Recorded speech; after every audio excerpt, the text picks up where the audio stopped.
O que você faria se a única coisa que pudesse salvar seus filhos fosse a verdade mais sombria sobre quem você realmente é? Em um tempo onde o medo e a superstição governavam o sertão e as promessas de Deus eram trocadas por vingança, a viúva Elisa e seus 3 filhos encontraram refúgio em um casarão em ruínas, pagando apenas uns groches no meio da Chapada Diamantina, mas o que ela encontrou sob o pau a pique era mais letal que a miséria. A verdade que a salvou despertou a fúria dos homens da terra. Será que a coragem de uma mãe é suficiente para enfrentar a fogueira da ignorância? Antes de prosseguirmos, inscreva-se no canal, porque o final dessa história vai chocar você e desafiar tudo o que você acredita sobre destino e redenção. A névoa úmida da madrugada, enchapada diamantina, abraçava Elisa, cheirando a terra revolvida e folhas apodrecidas, enquanto ela apertava o patuá gasto no pescoço e guiava seus 3 filhos famintos para a fazenda abandonada. O cheiro de mofo e decadência era a primeira coisa que a atingiu, mais forte que a poeira fina que se levantava sob seus chinelos furados. Depois de meses costurando chita desbotada para as esposas dos coronéis no vilarejo de Igatu, Elisa finalmente havia trocado suas economias. Grochis amassados, o preço de uma vida de labuta e luto, pela posse simbólica do solar da tarde, uma ruína de 2 andares com vigas caídas e telhado perfurado, um lugar que ninguém queria. O ano era 1842. O casarão ficava isolado, aninhado entre as pedras vermelhas e a vegetação úmida do sertão, onde as sombras se alongavam e pareciam ter mais substância que os próprios muros. Ela não estava fugindo do marido morto, mas da sua memória e dos boatos cruéis que a seguiam como uma nuvem de gafanhotos. A mulher amaldiçoada, a forasteira de sangue impuro. Ela havia prometido aos filhos, o mais velho, Mateus, com 10 anos, e as gêmeas, Isa e Lia, com 7, que ali eles encontrariam um lar e talvez um futuro. Mateus tossiu, a poeira irritando seus pulmões já fracos. Elisa sentiu uma pontada no peito, uma mistura de culpa e desespero. Elisa, tá úmido aqui dentro, sussurrou Isa, abraçando a lamparina que ela carregava, a chama tremendo e espalhando um cheiro de azeite rançoso. A luz amarelada deslizou pelo salão principal, revelando o piso de madeira podre, os buracos na parede de pau a pique e a ausência quase total de móveis. O som de seus passos e o ranger das tábuas soavam como um lamento dentro do silêncio pesado da casa. Eles se agruparam no canto menos arruinado, onde o teto ainda segurava a maior parte das telhas. "Rezem, meus filhos", disse Elisa, o coração apertado. Ela ensinou-lhes a fazer o sinal da cruz, uma promessa silenciosa de proteção. A cada noite, ela repetia a mesma oração, não por devoção, mas por um tipo de chantagem espiritual. Se Deus existia, ele a ajudaria. Nos dias que se seguiram, a viúva-mãe começou a reconstrução com a força que só o desespero materno pode dar.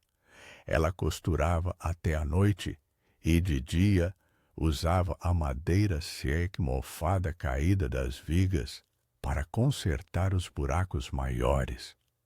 Seu único tesouro, o anel de prata que seu pai havia lhe dado e que ela usava no dedo mínimo, brilhava fracamente sob a luz fraca. Ela o beijava como um amuleto, pois ele era a única lembrança de um passado que ela não conseguia definir. Ninguém sabia de onde ela vinha, nem ela mesma. Ela fora criada em um orfanato da igreja, sem pai nem mãe. O anel era o único de sua origem. A fazenda ficava na beira de um caminho seco e poeirento, raramente usado, mas perto o suficiente do pequeno mercado para que Elisa pudesse vender seu trabalho. Os moradores de Igatu, pessoas simples e cheias de antigas superstições, olhavam para ela com desconfiança. Eles cochichavam sobre a casa ser assombrada pelo fantasma do antigo dono, um comerciante de pedras preciosas que teria sido amaldiçoado por roubar groches de uma família local e se matado ali. O medo do sobrenatural era um muro mais forte que qualquer cerca de arame farpado. Uma tarde, enquanto Elisa tentava afastar as ratazanas da despensa, notou que uma das tábuas do piso de madeira do salão estava um pouco mais solta que as outras. Ela pressionou e a tábua cedeu com um rangido fino e seco, revelando um espaço úmido e escuro, cheio de teias de aranha e o cheiro forte de terra e madeira velha. Algo a esperava ali, ela podia sentir. Mateus, sempre curioso e um pouco precoce, correu com sua lamparina. — O que é, mamãe? É um tesouro? A esperança em sua voz era um contraponto à palidez de seu rosto. — Fique para trás, disse Elisa, a voz mais firme do que seu coração. Ela puxou a tábua completamente. O buraco não era profundo, talvez o suficiente para esconder uma caixa ou um embrulho.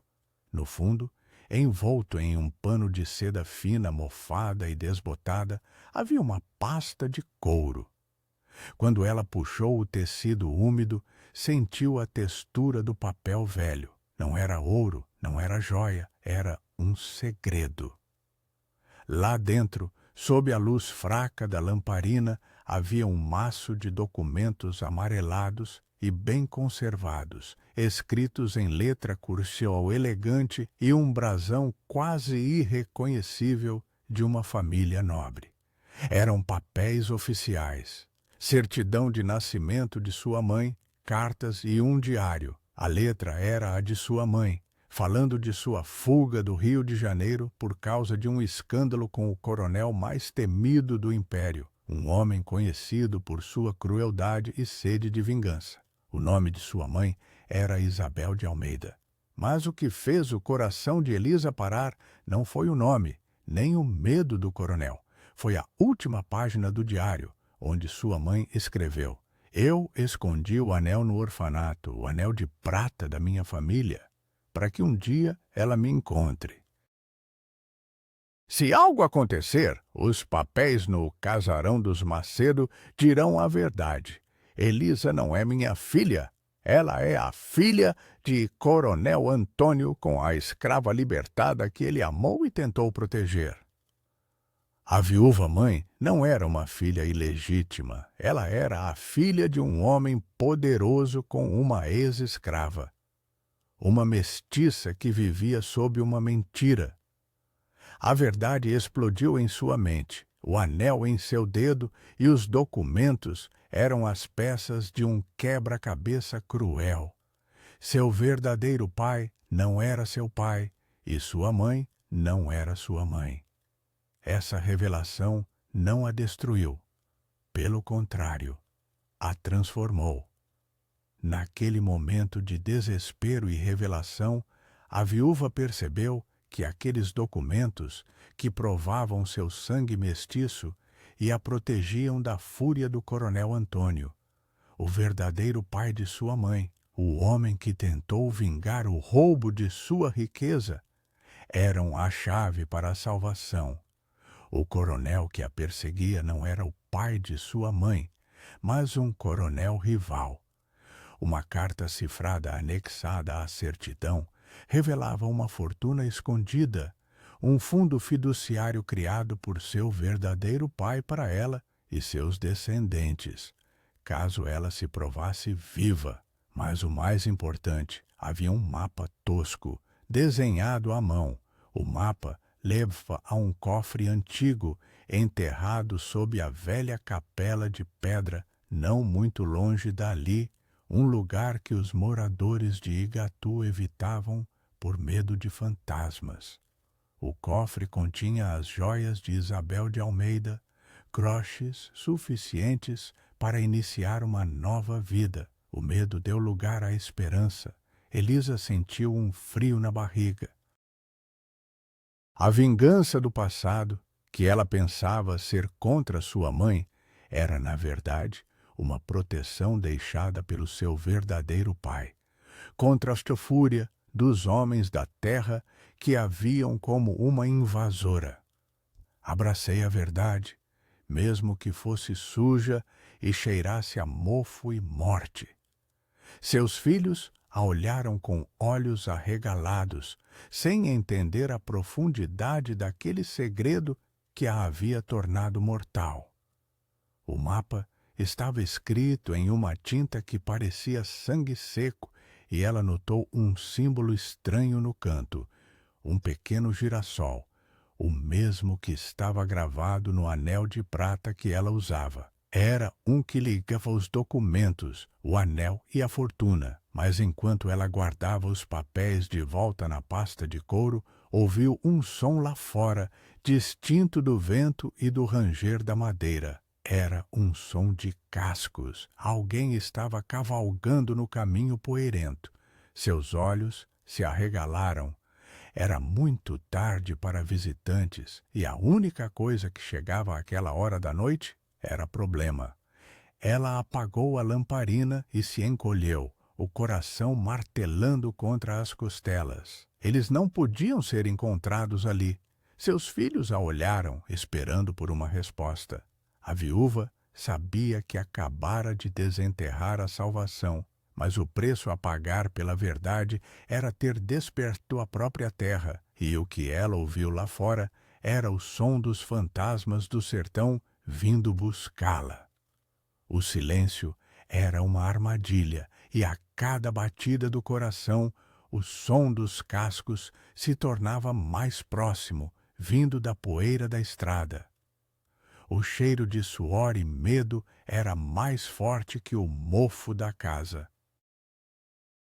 Elisa empurrou a tábua de volta para o lugar. Seus movimentos rápidos e silenciosos, a pasta de couro prensada contra o peito. O ruído dos cascos parou abruptamente bem em frente à fazenda. Um pigarro seco rasgou a noite. A luz da lua, fraca e azulada, entrava pelas fissuras no telhado, iluminando a poeira suspensa no ar. Elisa cobriu a boca de Isa e lia com as mãos, forçando-as a ficar quietas, enquanto Mateus se encolhia, o corpo tremendo. Ela pôde sentir o cheiro forte de fumo e cavalo molhado que vinha de fora. Está vazia, capataz. A voz rouca, cheia de autoridade e crueldade, era familiar demais. Era Coronel Viriato, um latifundiário brutal, cujo nome era sinônimo de injustiça e vingança naquela parte do sertão. Ele era o homem que havia comprado as terras ao redor do solar da tarde e que há muito tempo cobiçava a posse da ruína, espalhando os boatos de que ela era amaldiçoada para manter os curiosos afastados. "Parece que sim, coronel", respondeu o capataz, a voz tensa. "Ninguém é louco o suficiente para morar aqui. Ouvi dizer que a bruxa sumiu, aquela viúva que costurava na cidade. O apelido cruel atingiu Elisa como um chicote. Ela era a bruxa para eles. Procurem. O contrato de compra e venda está sumido. Tenho certeza de que o velho Macedo o escondeu aqui antes de se matar. E se alguém se instalou, tragam-no para mim." Ouviram-se passos pesados e botas arrastando-se pela poeira do terreiro. A lamparina apagada, Elisa e seus filhos eram apenas sombras no breu úmido do salão. Os homens estavam a poucos metros. Ela pensou nos documentos. Se fossem encontrados, seriam queimados. Ela e seus filhos seriam expulsos, ou pior, entregues à vingança do coronel. Ela apertou a pasta contra seu flanco, tentando se tornar invisível. O de adrenalina pura a atingiu. Ela ouviu a respiração do capataz do lado de fora da porta. A morte vinha cheirando a tabaco barato. Enquanto os homens de Viriato vasculhavam ruidosamente o andar de cima, que ameaçava desabar a qualquer momento, Elisa rastejou para a pequena despensa. A chita desbotada de seu vestido rasgou-se contra um prego enferrujado. Ela sabia que precisava chegar à capela abandonada, o lugar marcado no mapa. A chave para sua liberdade e a segurança de seus filhos estava sob a pedra naquele cofre. O anel de prata em seu dedo parecia gelar. Ela precisava de um milagre ou pelo menos de uma distração. Não há nada lá em cima, coronel. Só merda e mofo, gritou um dos homens. Procurem sob o pau a pique, ordenou Viriato. Aquele comando era uma sentença de morte. Eles encontrariam o buraco da tábua solta e então encontrariam o segredo. Elisa sabia que era o momento. Ela precisava agir antes que os homens chegassem ao chão. Ela se virou para Mateus, cujos olhos, mesmo no escuro, brilhavam com inteligência. Filho, você consegue me ouvir? Ela sussurrou, sua voz uma corda tensa. Eu preciso que você corra. Corra para a mata e não pare até o riacho. Espere por mim lá. Pegue as gêmeas. Mas, mamãe... Ele começou a chorar. Silêncio! Não tenha medo. Reze. É uma promessa. Ela disse beijando-o na testa. Era uma mentira, claro. Ela sabia que tinha que se sacrificar para dar-lhes tempo. A vingança dos homens era dirigida a ela, não às crianças. Ela deu-lhes um impulso suave e viu a silhueta das 3 crianças desaparecer pela porta dos fundos, na escuridão mais profunda da mata úmida. No mesmo instante, ela mesma saiu pela porta da frente, correndo com a pasta de couro e o anel, chamando a atenção para si, como um pássaro ferido que se oferece ao caçador. O cheiro de azeite da lamparina que ela havia deixado de propósito na entrada era um rastro fraco, mas suficiente. Ação. Ali! Está correndo! É ela, a bruxa! Gritou um dos homens. O som do tiro rasgou o silêncio da noite, um som seco e ecoante que fez o coração de Elisa saltar. Ela não parou, correndo desesperadamente em direção à mata, desviando-se das árvores nodosas. Sua chita desbotada de cor clara a tornava um alvo fácil sob a luz da lua. Ela sentiu o ar se mover onde sua cabeça havia estado. A poeira da estrada se levantou, mas a chuva fraca que caíra à tarde havia tornado o solo úmido, dificultando a corrida e deixando rastros. Ela precisava sumir. Ela se atirou para a direita, em direção ao leito seco de um riacho, esperando que as pedras disfarçassem seus passos. A pasta de couro batia dolorosamente em seu quadril a cada salto. Não a deixem escapar! Vingança! O grito de Viriato estava cheio de ódio. Ele queria mais que os documentos. Ele queria a humilhação e a submissão de qualquer um que ousasse desafiá-lo em suas terras. Elisa correu até não aguentar mais. Ela se escondeu em uma reentrância de pedras, o corpo tremendo, o suor misturado com a terra úmida. Ela podia ouvir os cavaleiros se aproximando, suas vozes se misturando ao som do vento nas árvores, parecendo sussurros de espíritos. Ela rezou, não a oração ensinada, mas uma prece selvagem de mãe. Ela não podia falhar. Ela não podia ser capturada. Sua vida era secundária. A vida de seus filhos dependia daqueles documentos. Finalmente, os cavalos passaram, o som dos quecos se afastando pela trilha, e o cheiro de fumo e cavalo se desvaneceu.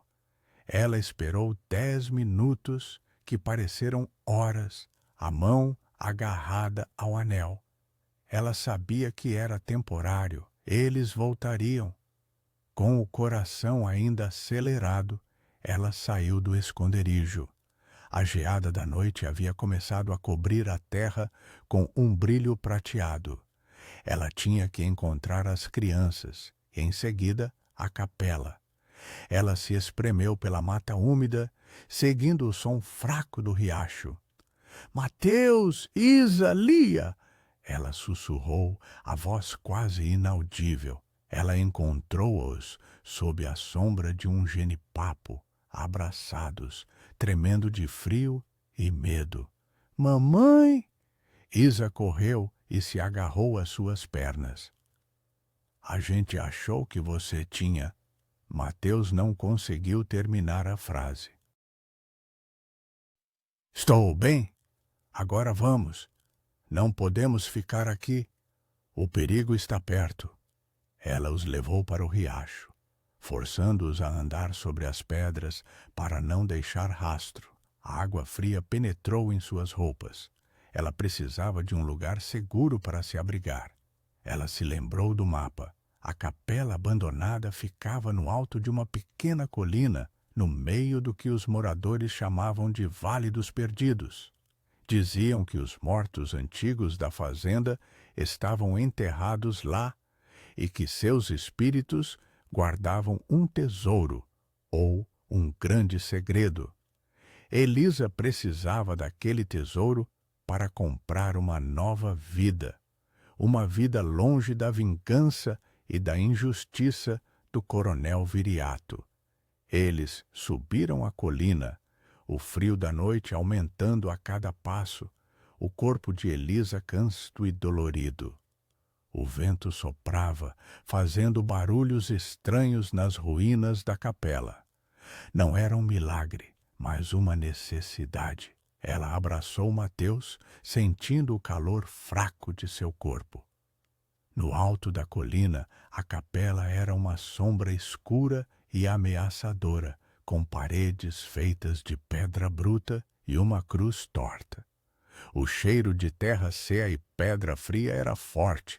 O mapa indicou que o cofre estava sob o altar de mármore rachado. Fiquem aqui, meus anjos, não façam barulho, ordenou Elisa, deixando-os na entrada. Ela entrou. O silêncio era esmagador, quebrado apenas pelo som de seu próprio coração. O chão estava coberto de poeira e detritos. O altar estava no centro, e sob ele uma grande pedra de mármore. Ela tirou a faca de cozinha que guardava na cintura. Seus músculos estavam tensos. Ela precisava do cofre. A vingança do coronel Viriato não a encontraria ali. Com grande esforço, ela começou a tentar mover a pedra de mármore. O atrito seco do mármore contra o chão produziu um som que parecia gritar no silêncio. Ela empurrou, o suor escorrendo pelo seu rosto. De repente, ela ouviu um barulho do lado de fora. Passos. Não eram os cavalos de Viriato. Eram passos mais lentos, mais rastejantes. O som de botas na grama. O medo a paralisou. Ela se agachou rapidamente, os olhos arregalados, a lamparina apagada no chão. O capataz havia voltado. Ele havia descoberto que ela o havia enganado. Elisa não podia mais fugir. Se fosse pega, seus filhos seriam capturados com ela. Quem está? Ah! Gritou uma voz. Não era a voz de Viriato, mas a de outro homem, mais velho, com um sotaque carregado do sertão. Saia, ou eu atiro. Elisa ficou em silêncio. O homem se aproximou da porta. sua silhueta se desenhando contra o céu cinzento. Ele estava sozinho. Ele levantou a arma, um trabuco antigo, e apontou para o escuro. Eu sei que você está aí. Eu vi vocês subindo a colina. Eu sou Domingos, o guarda-costas do velho coronel Antônio. Eu não quero machucar vocês. Eu só quero ajudar. Elisa saiu das sombras, a pasta de documentos em uma mão, a faca na outra. Quem é você? Ela perguntou, a voz um sussurro seco. Eu sou o homem que recebeu a promessa da sua mãe. Eu sei quem você é, Elisa. Aquele anel é o anel do girassol. Ela sentiu o milagre daquele encontro. O medo deu lugar à esperança. Ela não estava mais sozinha, mas a confiança era um luxo que ela não podia pagar. A revelação não veio do mapa, mas do homem que a encontrou na escuridão. O medo de ser capturada deu lugar ao pavor de ser traída por aquele que alegava conhecê-la. O guarda-costas tinha nos olhos a mesma culpa que Elisa carregava, e ela soube que ele era a chave para a salvação ou o catalisador da vingança. Domingos baixou o trabuco, o som de madeira e metal, um eco pesado no interior da capela. O cheiro de pólvora velha pairava no ar seco da noite. Eu fui o capataz de seu avô, o velho coronel Antônio. Domingos explicou, a voz grave e cansada, os olhos fixos no anel de prata no dedo de Elisa. Ele exalava o cheiro seco e terroso do sertão. Fui eu quem prometeu à sua mãe, Isabel, que a protegeria e que guardaria o segredo dela. O solar da tarde não era do Macedo, era um esconderijo, um lugar neutro. O nome de sua mãe ressoou na capela como uma maldição. Elisa sentiu um calor estranho. Era a primeira vez que ouvia a verdade de alguém que a conheceu. O desespero de minutos atrás foi substituído por uma cautela fria. Ela ainda apertava a faca, desconfiada, mas ele havia mencionado o anel do girassol, um que ninguém mais sabia. Minha mãe me abandonou no orfanato. Ela não me protegeu. Elisa rebateu, a dor antiga transformando-se em um sussurro seco e amargo. Ela a salvou. Domingos corrigiu, dando um passo à frente, cauteloso. A luz fraca da lua refletia em seus cabelos grisalhos. Ela fugiu para salvar a você da vingança de Viriato, o outro coronel, um homem que pensava que a sua mãe estava envolvida com o dinheiro roubado. Ela se fez passar pela filha mestiça que você é, para que a verdadeira filha do coronel Antônio, sua mãe adotiva, Isabel, pudesse viver em paz. O cofre que o mapa mostra contém o dinheiro que o coronel Antônio deixou, o resgate para a liberdade da sua avó, a escrava libertada que ele amou. A revelação a atingiu como uma chicotada. Ela não era mestiça para o mundo, mas sim para si mesma, e essa verdade era o que a salvava. Seu sangue era a sua proteção. Os documentos que ela havia encontrado sob o pau a pique não eram apenas papéis, eram o testamento de um amor proibido e um plano de resgate que havia durado 30 anos. A vida dela era uma mentira tecida por amor e desespero, e agora a única pessoa que poderia desvendá-la estava na sua frente. Elisa sentiu a necessidade urgente de confiar. Ela mostrou-lhe a pasta de couro úmida. Ele folheou os documentos com mãos trêmulas, reconhecendo a caligrafia e o brasão. É a prova, Domingos disse, a voz cheia de emoção. Isso prova que Coronel Antônio a reconheceu como sua neta e deixou tudo para você. Esse tesouro é seu, Elisa. Ele lhe dará a justiça contra Viriato e os groches para fugir. E as crianças? Ela perguntou, apontando para a porta, onde Mateus e Isaília a olhavam com olhos arregalados de medo. Eles são o seu futuro. Se Viriato a encontrar com esses documentos, ele vai matá-los todos e culpar os espíritos da fazenda. A vingança dele é conhecida em todo o sertão. Precisamos abrir o cofre. Elisa e Domingos trabalharam juntos, movendo a pesada laje de mármore. O atrito seco e o esforço físico foram a primeira coisa palpável que fizeram juntos. A laje cedeu, revelando uma abertura retangular escura, com cheiro de terra fria e metal enferrujado. Lá no fundo estava um cofre de ferro, pequeno e antigo. Domingos tocou o anel de prata. O símbolo do girassol é a chave. O anel de Elisa, o mesmo que ela usava no dedo mínimo, não era apenas um amuleto, era uma chave mestra. Ela o inseriu na fechadura do cofre e, com um clique seco e alto, ele se abriu. Não havia ouro nem barras de prata. Apenas notas de banco antigas, embrulhadas em papel encerado e um pequeno pergaminho. Groches suficientes para comprar uma fazenda inteira.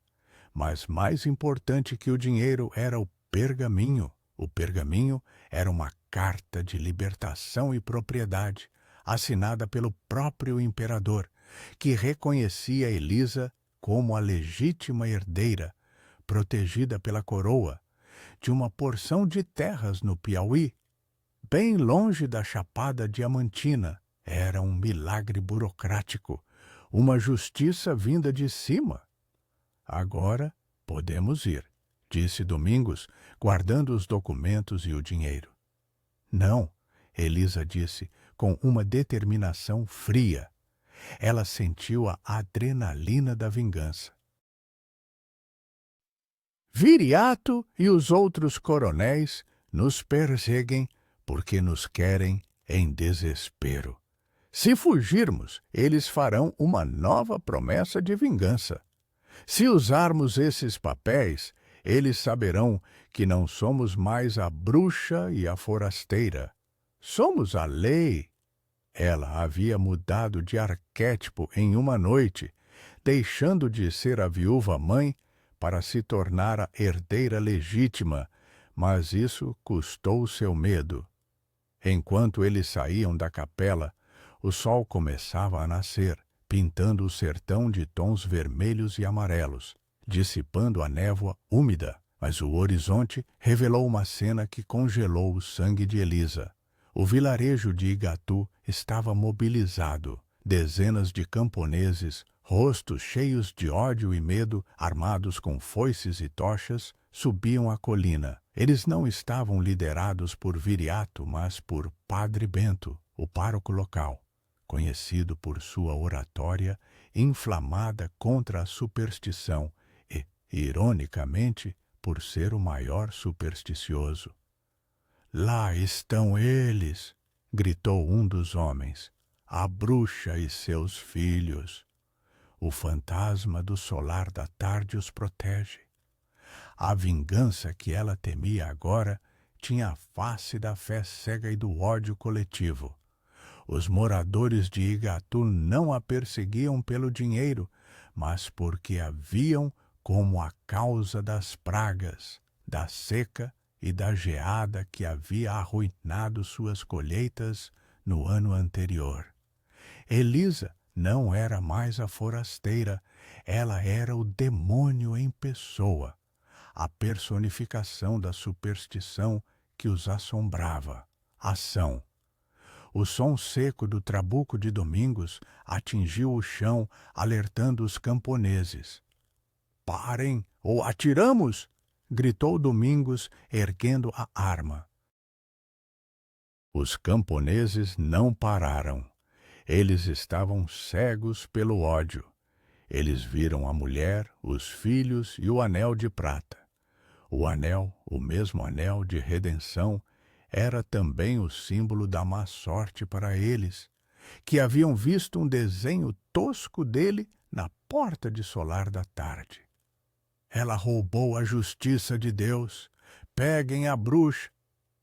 Gritou o padre Bento. A colina estava em chamas, não literalmente, mas pela raiva e pelas tochas. O cheiro de fumaça e enxofre era forte. Elisa sentiu um frio na espinha. Ela abraçou os filhos. Corram! Domingos, leve-os pela trilha do riacho. Eu os alcançarei. Eu não vou deixar você, eu prometi. Domingos insistiu. Você deve cumprir uma promessa. Elisa gritou, a voz rouca. Ela pegou um pedaço de madeira do chão da capela. Eu vou dar um show. Ela se virou e correu para a beira da colina, balançando a pasta de documentos, como um troféu, gritando, eu sou a herdeira, eu sou a lei. A multidão a perseguiu, o ódio concentrado em sua figura. Domingos aproveitou a distração, pegando Mateus e as gêmeas, e fugiu pela trilha. Elisa estava sozinha, de frente para a fúria da multidão, a pasta de couro, um escudo frágil contra a vingança cega. Ela sabia que a salvação de seus filhos dependia de ela se tornar por um momento a bruxa que eles temiam. O cheiro de fumaça e suor dos camponeses subia a colina, e a única coisa que a protegia era a audácia de enfrentar a fúria cega. Mas ela sabia que, em breve, a audácia não seria mais suficiente. Elisa sentiu o calor das tochas, o ar seco e pesado, se tornando insuportável com o cheiro de fumaça e terra queimada. Ela estava no topo da colina, observando a massa de rostos contorcidos pelo medo e pela superstição. O padre Bento, com a batina suja de poeira, ergueu um crucifixo de madeira escura. Pelos céus, afaste-se, criatura da noite! Ele gritou, a voz fanática. Você trouxe a geada e a cea, você profanou o lar dos espíritos. Elisa respirou fundo, engolindo a fumaça. Ela tinha que ganhar tempo. Eu não profanei, eu fui traída. Ela gritou de volta, a voz surpreendentemente clara, desafiando o som das tochas crepitantes. Fui vendida como escrava e depois abandonada por aqueles que me deviam justiça. Ela sabia que a mentira era inútil, mas o drama era a única moeda que ela tinha. Ela ergueu a pasta de couro sobre a cabeça, como um troféu de papel. Vocês me chamam de bruxa, mas eu sou a legítima herdeira. O solar da tarde é meu. Esta pasta contém a promessa do imperador. Ninguém a ouviu. O ódio era ensurdecedor. O cheiro de suor e fumaça dos camponeses invadiu seu nariz. Ah! Um homem, ego pela fúria, atirou uma pedra que atingiu o ombro de Elisa. A dor foi aguda, mas ela não cambaleou. Ela usou a dor. Vocês querem a vingança? Ela gritou, sua voz se tornando um rosnado seco. A vingança é minha, não de vocês. Ela correu para a laje de mármore que cobria a entrada do cofre. Com um esforço sobre-humano, ela a empurrou para o lado, expondo o buraco escuro e revelando a abertura para o cofre vazio. O cofre! Um murmúrio correu pela multidão. Eles esperavam encontrar ossos ou ouro amaldiçoado. Ela sentiu o pavor deles, o medo de que o segredo fosse real e o milagre fosse dela. Eu peguei o que era meu, e se vocês me queimarem, a vingança de meus antepassados cairá sobre vocês. Eu sou o girassol e eu não me inclino. Ela gritou, apontando o anel. O simbolismo era forte demais para o povo supersticioso do sertão. A menção a antepassados e vingança doíam mais que a justiça de um coronel. Mas antes que a confusão pudesse se transformar em fuga, um novo som cortou o ar. O trotar cerro e autoritário de cavalos. Era Coronel Viriato, que havia voltado com 5 capatazes, atraído pela fumaça e pelos gritos. Ele vinha do sertão, a poeira cobrindo sua roupa de linho. O que significa essa balbúrdia? Viriato rugiu, desmontando de seu cavalo. Ele cheirava a charuto e arrogância. Ele viu Elisa, sozinha e machucada, e sorriu com satisfação fria. Aí está a bruxa. Vocês são tolos, seus idiotas. Ela está me devendo grochis. A fazenda é minha, não de espíritos. Ela roubou o tesouro, gritou o padre Bento, apontando para o buraco do cofre. Tesouro? Viriato riu, uma risada seca e cruel. Ele se aproximou de Elisa, tirando um chicote de couro do cinto. Você, forasteira, não roubou nada. Você pegou a morte que eu ia te dar. Elisa viu sua chance. Ela precisava jogar a carta mais alta. Ela pegou a carta do imperador, o pergaminho, e estendeu-a para Viriato. Eu não roubei groches. Eu sou a herdeira da fazenda do Araguaia, reconhecida pelo Império. Se você me tocar, Viriato, você assina sua própria sentença de morte. Viriato parou, o chicote no ar. Ele não era supersticioso como os camponeses, mas temia a lei imperial. O cheiro de papel antigo e selo oficial era inconfundível. Ele pegou o pergaminho, o senho franzido, e começou a ler. O silêncio na colina era mortal, quebrado apenas pelo crepitar das tochas. O documento era a lei, mas a fúria em seus olhos dizia que ele preferia a vingança à justiça legal. Ele terminou de ler e, com um grito de raiva, rasgou o pergaminho em dezenas de pedaços, jogando-os na poeira. Isto é falso, ele urrou. Uma promessa falsa. A fazenda é minha. Ele ergueu o chicote, mas não bateu. Ele a olhou com ódio puro. Vocês me trouxeram esta mulher, seus tolos. Ela me desafiou e profanou a terra. Amarrem-na e queimem essa bruxa na fogueira de suas próprias tochas. Os camponeses hesitaram. Eles temiam Elisa, mas temiam mais o coronel Viriato. A multidão começou a se mover, lentamente, relutante. Eles eram apenas ferramentas na vingança de um homem poderoso. Elisa sentiu um frio na barriga, uma sensação úmida de derrota. O do anel havia lhe dado o segredo, mas não o poder. O pergaminho era seu falho. De repente, a terra tremeu. Não um terremoto, mas o som distante de vários cavalos galopando. Não um ou dois, mas dezenas. Domingos voltou. Ele não estava sozinho. Ele havia corrido para a aldeia vizinha, onde moravam os antigos aliados do coronel Antônio, homens que há anos esperavam a chance de derrubar o domínio de Viriato. Eles eram sertanejos experientes, armados e determinados.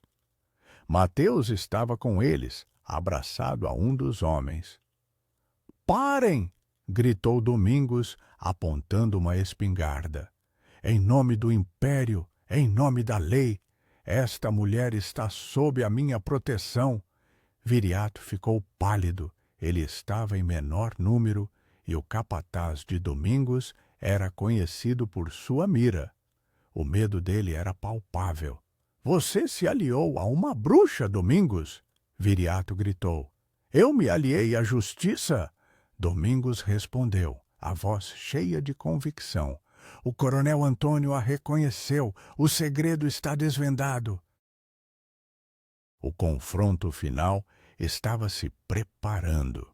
De um lado, Viriato e os camponeses, supersticiosos e relutantes.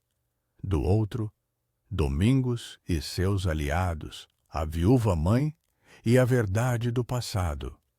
O cheiro de pólvora e fumaça de um tiroteio iminente era a única coisa que importava naquele momento. A fúria cega e o medo úmido que guiava a multidão estavam prestes a explodir. Elisa sentiu o coração de Mateus bater rápido contra seu peito, mas ele não estava mais chorando. Ele estava olhando para ela, com um brilho de orgulho nos olhos.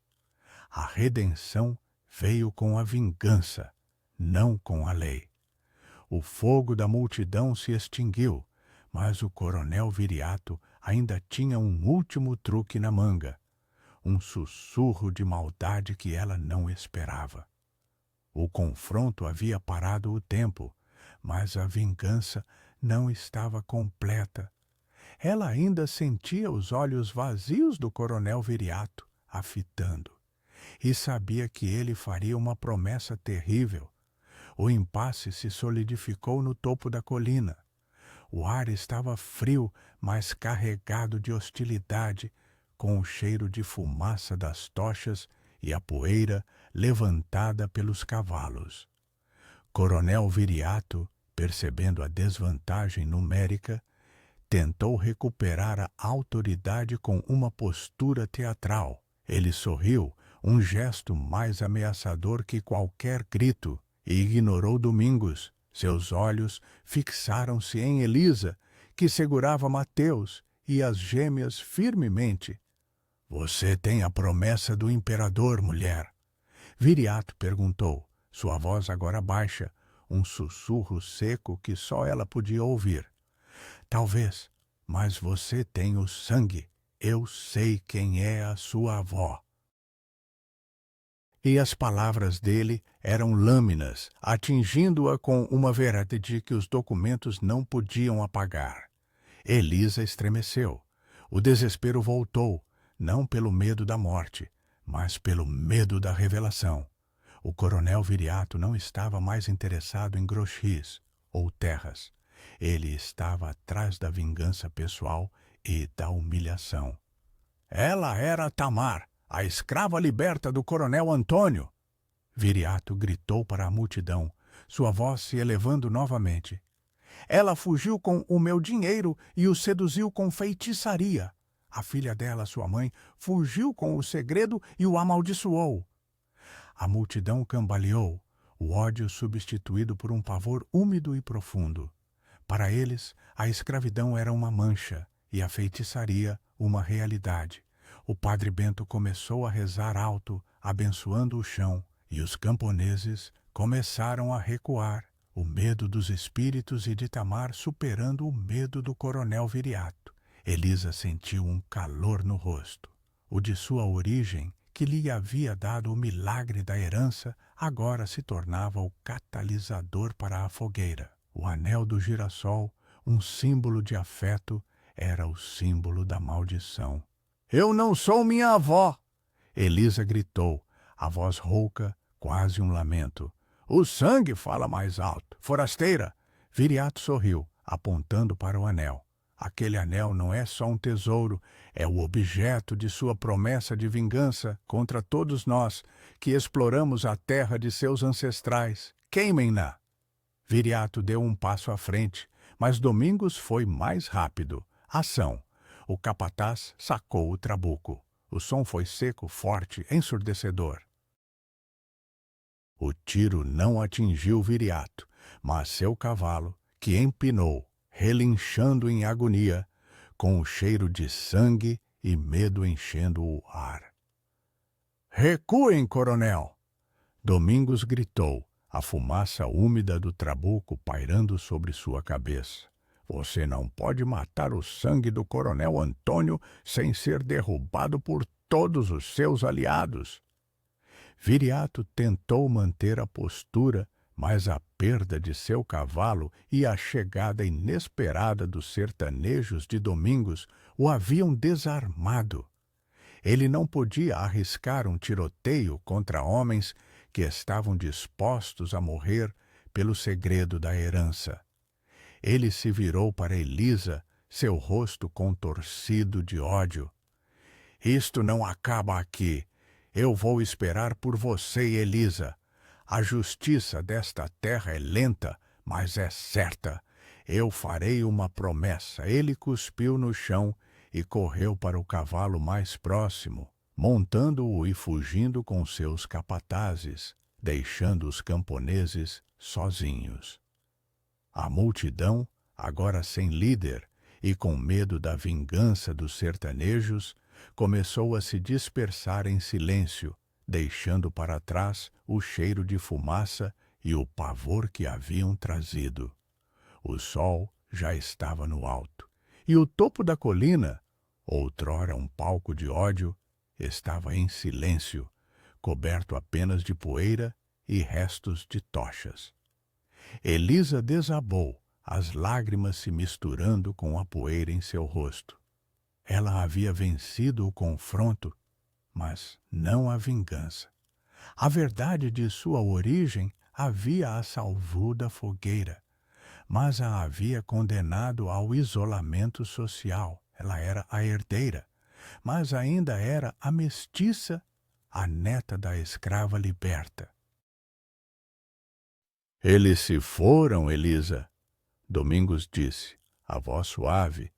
Ele a ajudou a se levantar. O milagre aconteceu. Eles se foram, mas a vingança não. Viriato voltará, e eles sempre saberão.